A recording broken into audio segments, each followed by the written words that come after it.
नमस्कार दोस्तों, target with PS Parihar channel में आपका स्वागत है। आइए शुरू करते हैं और देख लेते हैं कि दैनिक सायंकाल समाचार के इस वीडियो में विद्यार्थी जीवन से संबंधित कौन कौन सी सूचनाएं हैं। तो वीडियो को जल्दी से लाइक कर दें, शेयर कर दें। जिन छात्रों ने चैनल को अभी भी सब्सक्राइब न किया हो तो जल्दी से सब्सक्राइब कर लें, ताकि आप लोगों को इसी प्रकार की ऑथेंटिक अपडेट से सबसे पहले मिलती रहे। चलिए शुरू करते हैं। सबसे पहले बात कर लेते हैं एलटी ग्रेड शिक्षक भर्ती में टीईटी कोड अपडेट की। कल भी मैंने ये वीडियो बनाया था इस पर। हाईकोर्ट में चूंकि कल सुनवाई थी और कल की सुनवाई के क्रम में ही आज शिक्षा विभाग की तरफ से एक नोटिस जारी की गई है, जिसमें जो पुराने शिक्षक हैं उनका ब्यौरा तलब किया गया है। इसके बारे में मैंने कल ही जानकारी दी थी। ये आप लोग यहाँ पर ये देख सकते हैं। और ये जो नोटिस जारी हुई है, इसी क्रम में जो पुराने शिक्षक हैं वो तो चिंतित हैं, क्योंकि पुराने शिक्षकों का ब्यौरा मांगा गया है।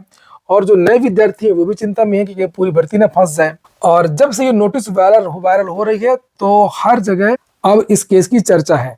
तो देखिए, होने को तो कुछ भी हो सकता है। और कल अगर जो सीनियर अधिवक्ता अशोक खरे, वो चूंकि दूसरी कोर्ट में थे, वो आ नहीं पाए, और जो जूनियर जो अधिवक्ता संजय यादव और जो अन्य लोग थे, तान्या मैम और ये संजय यादव, जो कि इसमें एक रिट और जुड़ी हुई है अखिलेश यादव के नाम से, तो इन लोगों ने बहस किया। और अगर कल अशोक खरे होते तो हो सकता है कि कल ही इस केस में कुछ न कुछ चीजें हो जाती हैं, यानी या तो भर्ती में स्टे हो जाता या तो कुछ आर्डर कोर्ट की तरफ से हो जाता। लेकिन कल कोर्ट को जब इन लोगों ने कहा, आयोग ने और सरकार ने कहा कि जो सारे के सारे विद्यालय ऐसे नहीं है जीआईसी जहां पर कक्षा 6 से लेकर के 12 तक की कक्षा चलती हों। 1488 ऐसे विद्यालय हैं जहां पर केवल 9 से लेकर के 10 तक की कक्षा चलती हैं, और हम इन्हीं के लिए भर्ती कर रहे हैं। और लगभग 904 ऐसे विद्यालय हैं जहां पर 6 से 12 तक की कक्षाएं चलती हैं। तो कोर्ट ने कहा कि ये जो विद्यालय जहां पर 6 से 12 तक की कक्षाएं चलती हैं, यहाँ पर कौन पढ़ा रहा है? ये भी तो राजकीय विद्यालय है। इनका जरा डाटा दीजिए हमारे पास, क्या इनके पास टीईटी की डिग्री है जो 6 से 8 की कक्षा ले रहे हैं 6 से 12 में। तो अब इसको लेकर के क्या जवाब देगा शासन और उत्तर प्रदेश सरकार? आप खुद बताइए। ये जो जीआईसी विद्यालय है 6 से 8 वाले, ये जहां पर इन्होंने कहा कि 6 से 12 की कक्षाएं चलती हैं, तो यहाँ पर कितने शिक्षक होंगे जो टेट पास होंगे? और जब कोर्ट देखेगी गुणवत्ता, तब कोर्ट क्या आदेश देगी, आप लोग खुद ही समझ लीजिए। यहाँ पर मुझे नहीं लगता है कि कुछ ऐसा होगा, क्योंकि अब तक जितनी भी बहस हुई है, चाहे अखिलेश यादव वाली याचिका हो चाहे जय हिंद वाली याचिका हो, किसी में भी कोर्ट ये सिद्ध नहीं कर पाया है कि जो जीआईसी की जो भर्ती होती है एलटी की, ये 9 और 10 के लिए है। ना तो नोटिफिकेशन का कोई ब्यौरा दे पाया, ना कोई शासनादेश के बारे में कोई जानकारी दे पाया। अब केवल इनके पास एक ही रास्ता था कि उन्होंने बताया कुछ ऐसे विद्यालय जब जो 9 और 10 के हैं, तो बाकी की जो है वो कहाँ है? तो ये कुल मिलाकर के एक बड़ा मामला है।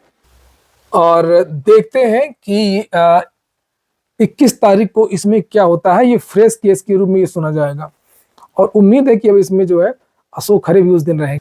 अगली सूचना है यूपीएससी की।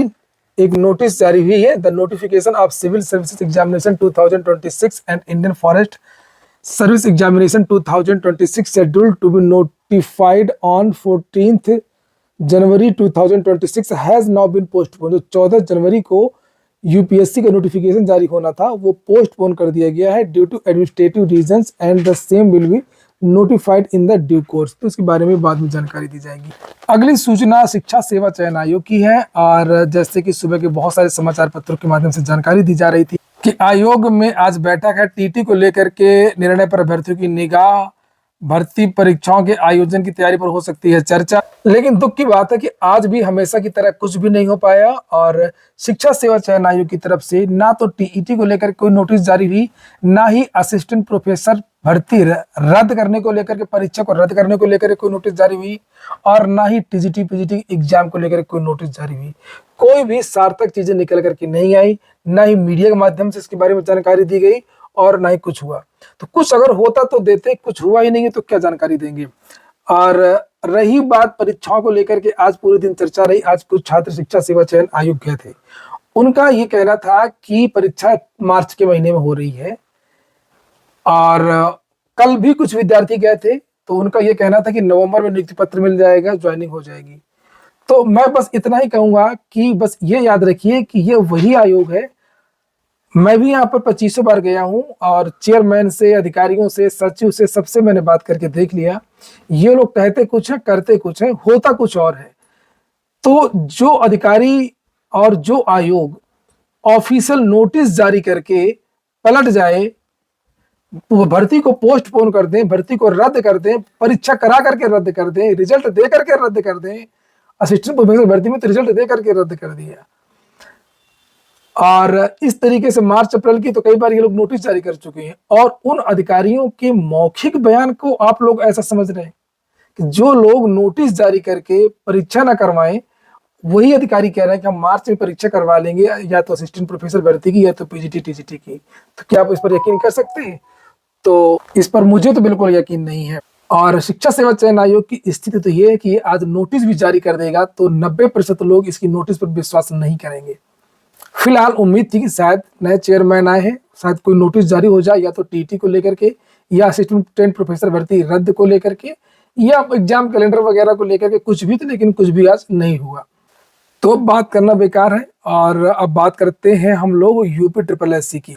वन रक्षक भर्ती की आज एक नोटिस जारी हुई है। यहाँ पर 13 जनवरी लिखा हुआ है, लिखा वन रक्षक, वन्य जीव रक्षक मुख्य परीक्षा। लिखित परीक्षा के स्कोर के आधार पर शारीरिक मानक परीक्षा एवं शारीरिक दस्ता परीक्षा हित चिन्हित कुल 5111 अभ्यर्थियों का परिणाम आयोग की आवश्यक सूचना के अनुसार इस तारीख को जारी हुआ था। और इन विद्यार्थियों की शारीरिक दस्ता परीक्षा 10 फरवरी को जनपद लखनऊ में आयोजित किया जाना प्रस्तावित है। उक्त परीक्षा के प्रवेश पत्र निर्गत किए जाने के संबंध में अभ्यर्थियों को पृथक से वेबसाइट के माध्यम से यथा सूचित किया जाएगा परीक्षा नियंत्रक उत्तर प्रदेश अधीनस्थ सेवा चयन आयोग।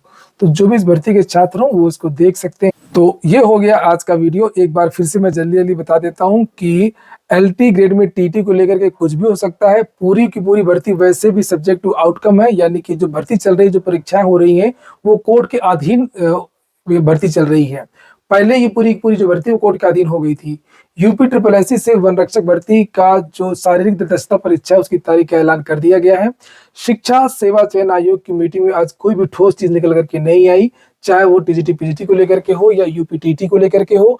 आज कुछ छात्र शिक्षा सेवा चयन आयोग गए थे और उनका कहना था कि जो उप सचिव है उनका ये कहना है कि मार्च में कोई एक परीक्षा हो सकती है। लेकिन ये मौखिक बयान है, तब तक इसको नहीं माना जा सकता है जब तक कोई ऑफिशियल बयान या ऑफिशियल चीजें ना निकल करके आए। और बंद कमरे की बातें हैं, बंद कमरे में कोई कुछ भी कह सकता है, बाहर निकल के कोई कुछ भी कह सकता है। ये हो गया आज का वीडियो। पूरा वीडियो सुनने के लिए बहुत बहुत धन्यवाद। शुभ रात्रि।